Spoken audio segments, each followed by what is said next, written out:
ఒక బాధ, ఒక సంతోషం.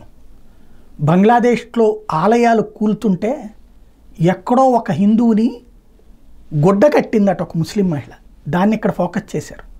అంతేగాని ఇక్కడ చనిపోయినటువంటి వాళ్ళ వ్యవహారాన్ని ఎవరం పట్టించుకోలేదు, లేదా జరుగుతున్నటువంటి మార్పు గురించి కూడా పట్టించుకోలేదు. విచిత్రమైనటువంటి వాతావరణం. రెండవది, ఇప్పటికీ అక్కడ ఊచకోతకు గురవుతూ ఉంటే హిందువులు 6 జిల్లాలలో దారుణమైనటువంటి నరకం అనుభవిస్తుంటే మనకెవరికి పట్టలేదు. కనీసం మన దేశంలో ఉన్నటువంటి హిందూ సంఘాలు మాత్రమే ప్రశ్నిస్తున్నాయి, అందరం కలిసి ఉమ్మడిగా చేయట్లేదు.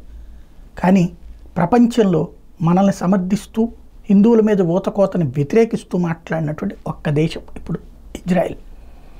ఇజ్రాయెల్ ప్రస్తుతం హిందువుల మీద జరుగుతున్న దాడుల్ని ఖండించింది, ఇది కరెక్ట్ కాదని వాదించింది. ప్రతి చోట మానవ హక్కుల గురించి, పౌర హక్కుల గురించి మాట్లాడే యూరప్ సమాజం నోరు మెదపలేదు, అలాగే అరబ్ దేశాలు నోరు మెదపలేదు.